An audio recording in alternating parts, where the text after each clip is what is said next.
The UFC Invitational 4 had some very interesting matches. So I wanted to take a break from working on my open guard instructional and the database to share with you some insights that I've taken away from this event. And I had the luxury of watching this event with some of the members of the Renzo Gracie School in Austin, so they deserve a lot of the credit for the insights and jokes that happened in this video. Break out the red panties! And I wanted to start this video off talking about counter wrestling because it's something that I've talked about recently and something that's come up in my statistical analysis. Now, going into this event, a lot of hype was being put on RBY and his wrestling background, but all of his takedowns in the match were just counter wrestling, and most of them were sprawls leading to the front headlock.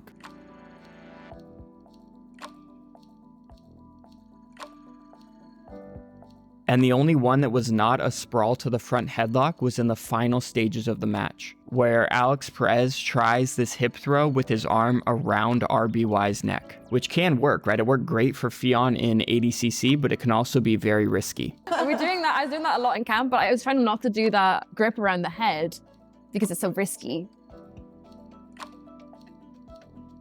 Now, I totally understand that although RBY didn't initiate any successful takedowns, he's using different tactics like grip fighting and angle to force Alex Perez into taking non-optimal shots that RBY is able to easily counter. And this part of stand-up and wrestling is admittedly something I don't know much about at this point. But my main takeaway from this is that it's going to be really important to get good at the front headlock. And it's a position that can happen from pretty much anywhere.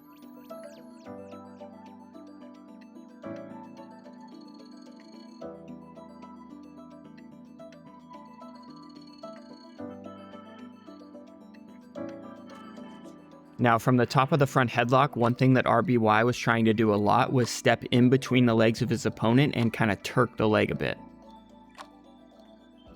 Now, I don't have any numbers on this yet, but I'm pretty sure we're going to see that the #1 escape to the front headlock is going to be this person standing up. And when they do, it can be a good opportunity to transition to something like an ankle pick, which you see Anthony Smith doing beautifully here. Now, transitioning from counter wrestling to counter leg locking. Here you can see Felipe Andrew is attacking the legs of Wagner Rocha, and Wagner is able to counter with an inside heel hook of his own. But before he applies the finishing mechanics of this inside heel hook, Wagner steps on the thigh of his opponent, because Felipe Andrew would like to turn in this direction here to alleviate the pressure of the heel hook. So by stepping on the thigh, it prevents that movement, and Wagner is able to get the finish, which is very reminiscent of Giancarlo stepping behind the knee of the great Owen O'Flanagan. So as Giancarlo applies his counter leg lock, Owen is not able to spin to alleviate the pressure. Basically, what I'm trying to say in the first part of this video is that if your opponent decides to attack you in a downright sloppy manner, there should be consequences for that. If they shoot in on a lazy takedown and you end up on top in the front headlock, this should be very bad for them and have some serious consequences. But right now, I think a lot of people aren't that effective at attacking from the front headlock, so the majority of the time, the bottom person can just stand up to escape and then just try again. But I do think we're starting to see this develop a bit in the world of leg locks, where previously people would use things like toe holds to counter positions, but not have any real control over their opponent, so they could easily spin to alleviate the pressure. But now, if you try something like a calf slicer, which can work, but it's kind of a lower percentage move, people are coming up with better ways to counter it. So it's becoming harder and harder, I think, to just spam attacks on the legs, because if you just try to sit back and get a quick outside heel hook finish, people are getting better and better at making you pay for trying to take shortcuts. And that idea is something that's very interesting to me, and I'm seeing it develop in the leg locking world and starting to develop a bit in the wrestling world. Now, a lot of you are probably wondering how the heck I found this clip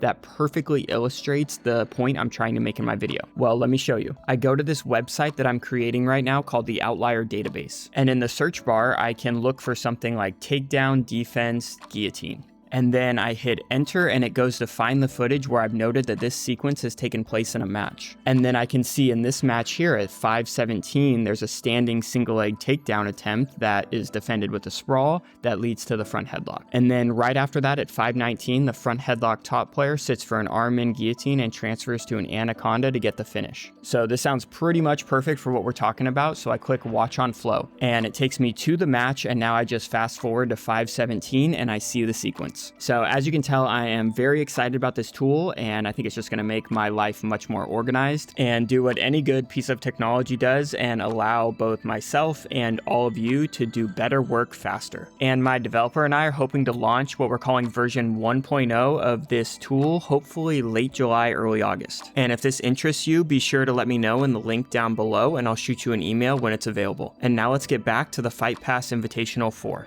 The thing I'm trying to develop in my own game from an offensive perspective is my ability to pummel my De La Riva hook back to the inside. And someone who does this extremely well is Meregali. Here you can see we're starting out in a pretty standard starting position of De La Riva, where the top player is going to likely have one hand on the leg of your De La Riva hook. And Meregali with his free hand goes to address that grip. And since Cyborg doesn't want that to happen, he grabs Meregali's wrist. And Meregali has this really good hand fighting technique that allows him to get control over this far wrist of Cyborg. And at the same time, Cyborg's arm on the De La Riva hook is completely straight, which allows Cyborg to put a lot of weight and pressure on that De La Riva hook, but it also leaves the space for Meregali to pummel his foot back to the inside, which is exactly what he's doing, and he's able to successfully enter into a irimi ashi.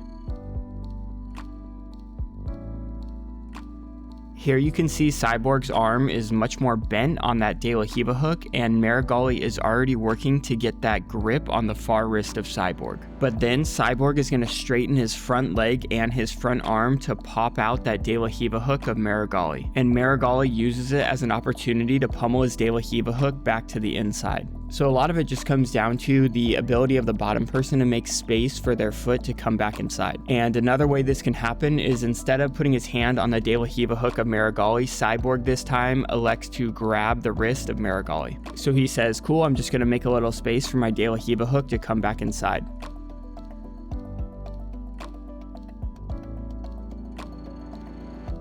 And here we see Helena pummeling her foot back to the inside against Emily Fernandez. And Helena takes this grip behind the knee to make it difficult for Emily to run away as she pummels her outside foot back to the inside.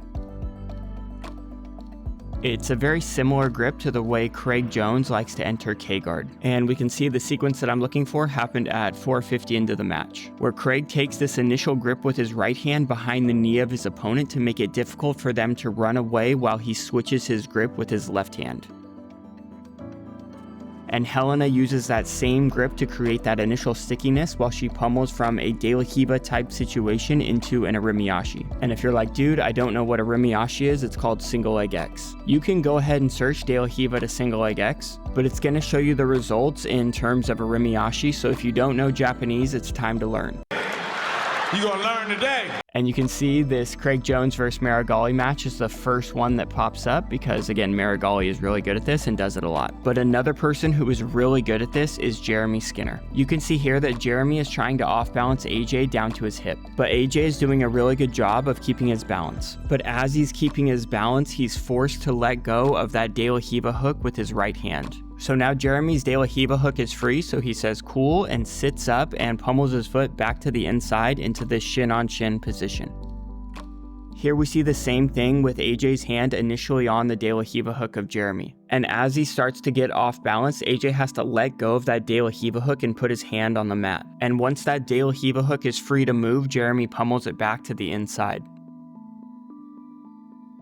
And in my opinion, oftentimes we're going to end up in this position here, which I'm not sure the name of. So for now, we're going to call it the knee outside the hip position. But if you have a better idea, leave it in the comments down below. And the amazing thing about this position is that if our opponent is driving into us, we can easily enter the legs. And if it's hard for us to enter into the legs, it's probably because our opponent is leaning way off to the side or even sitting their hip down to the mat, in which case it's going to be very easy for us to wrestle up. So just as a general idea, the leg lock and wrestle up dilemma is a big one. If we're in De La Riva and we're trying to bring our foot back to the inside to enter into a irimi ashi, but when we off balance our opponent, they just fall down. Well, cool, we'll just wrestle up. Or if we're playing more of an open guard type of game and we're really trying to pull them into us and get a hold of their leg. But if they're leaning back so much that their butt is on the mat, it's probably just going to be easier for you to wrestle up and try and get to a position like the front headlock. Or from half guard, if you're trying to enter into the legs and they're leaning way off to the side,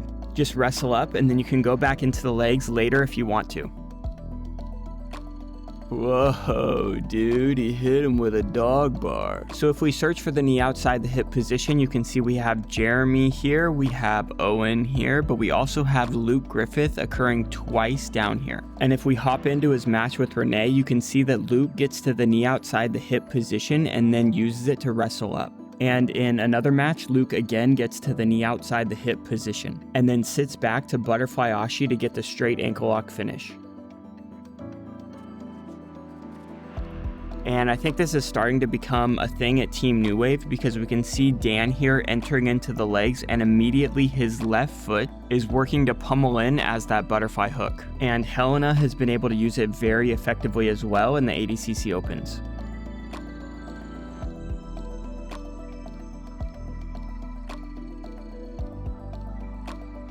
And I think this makes a lot of sense because if Big Dan were going to be attacking a heel hook, he would want to be on his right hip, because this would allow him to throw in his reap to expose the heel and then ultimately get the finish. So Gabriel is trying to bring Dan to his left hip, which makes it difficult to use that outside leg as a reap, but easier to use it as a butterfly hook. And we see here, even when Meregali is able to turn onto his inside hip and throw in his reap, Gordon is still coaching him to keep his Achilles grip all the way through the roll, and then switch to a heel hook later if he wants. This is the deepest he's been.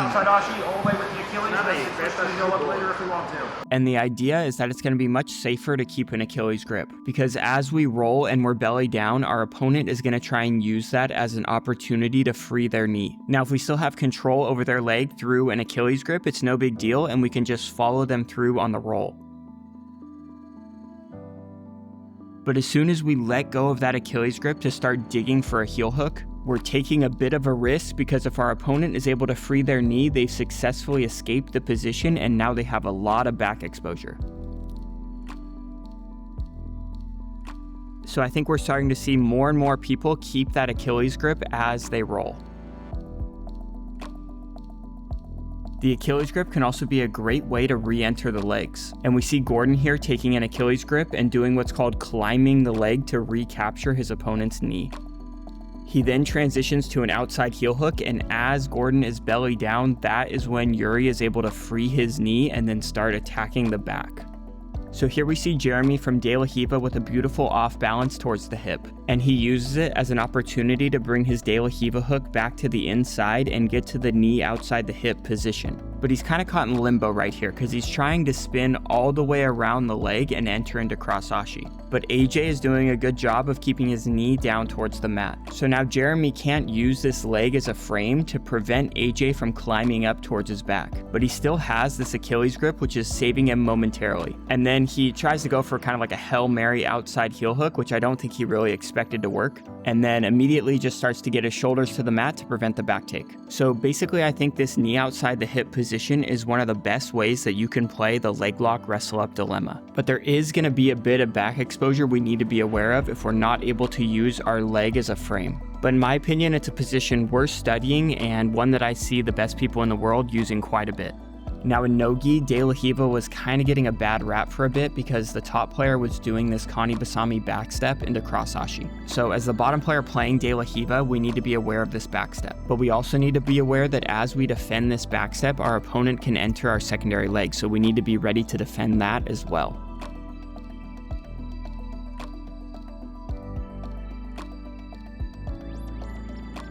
And if we go into the database and type in De La Riva backstep into cross ashi, we can see that Owen did this exact thing in ADCC. Where from De La Riva, he tries to backstep into cross ashi, but Shanji does a good job at defending it. So Owen tries to transition into the other leg, but Shanji again does a good job of freeing himself from the leg entanglement. But just as the top player can go from one leg to another, we too can do that as the bottom player if we can create the knee outside the hip position. Here you see Meregali forcing Cyborg's knee outside of his hip, causing him to be off balance to the left. And Cyborg is pressing hard back into Meregali to keep his balance. So we hear Gordon coaching Meregali to bring Cyborg back to his right and enter into a irimi ashi. 3 minutes down here in regulation.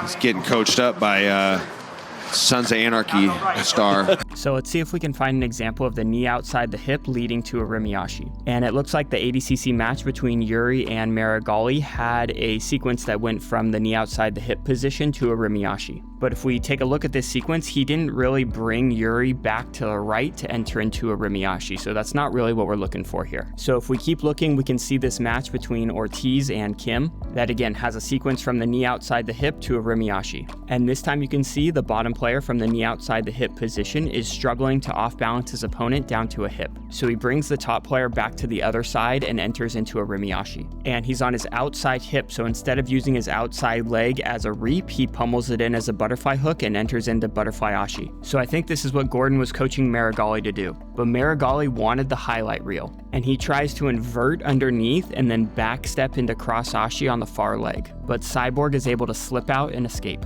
But this happens again later in the match, and again Meregali tries to invert underneath and backstep into cross ashi. But this time, as the cross ashi entry fails on the far leg, he enters into a rimiashi on the primary leg, which is basically the same strategy as the top player trying to backstep from De La Riva into cross ashi. And as the cross ashi entry fails, they enter into a rimiashi on the other leg. So obviously there's still more of this event to cover, and this video is already really long. So keep an eye out for part 2. And if this outlier database website is something you're interested in, be sure to let me know by using the link down in the description, and I'll shoot you an email when it's ready. So again, thank you all for the support, and I'll see you in part 2.